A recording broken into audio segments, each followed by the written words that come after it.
أمبيانس FM الموجة اللي تزهي.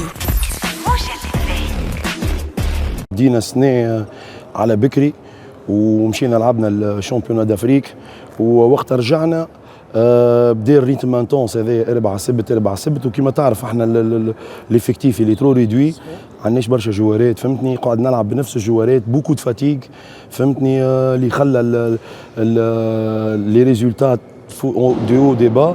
مي بور موا كي نعمل الستاتيستيك والتقييم نتاعي كفني وكمدرب بجمعيه الساحل، لعبنا توا من اللي رجعت بعد التريف نتاع ليكيب ناسيونال الكوب دافريك، عملنا 8 ماتشوات ربحنا فيهم 6 وخسرنا 2 فهمت.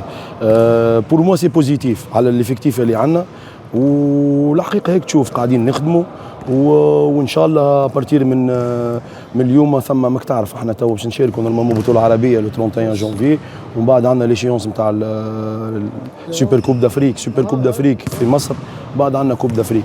اون فا جيري افيك لو جروب كونا باش نعملوا كيلكو رونفورسمون ان شاء الله باش نقويوا ليفيكتيف، وان شاء الله جاي خير يا رب. هو السيستيم هذايا اللي عاملينه الفيدراسيون باش يخليوا ليكيبات تلعب برشا ماتشوات، سي بيان beaucoup des oppositions beaucoup des oppositions mais الوقت نتاع الاربعاء والسبت قلق برشا ايكيبات، احنا تقلقنا منه الريتم هذا فهمتني. مي هو الي بيان راه برشا ماتشوات به تطلع الريتم والنيفو يطلع وتولي برشا كومبيتيسيونات وبرشا اوبوزيسيونات باهين، وتو ماك تعرف تو ثم الي روتور، عملنا الفازاليب اول ماتش روتور، مازلنا روتور كامل، ومن بعد ثم البلاي اوف اللي حكيت عليها، ومن بعد ثم الفاينل فور، وان شاء الله ربي يسهل. احنا في كلمه كوتش مستوى بطوله تونس كبريت بارابور شكون؟ بارابور الشامبيونات بصفه عامه. والله المستوى متوسط الحقيقه، خاطر كي تشوف تلقى من 10 جمعيات ثم 4 5 متقاربين والبقيه معناتها بعاد شوي.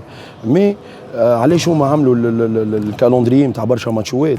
هو باهي للجمعيات الكل فهمتني، باش يلعبوا برشا ماتشات سيرتو ليكيبات الصغار فهمتني اللي باش يلعبوا باتابلو. مي حاجه بوزيتيف ان شاء الله باش ترجع منفعه ان شاء الله للمنتخب ان شاء الله.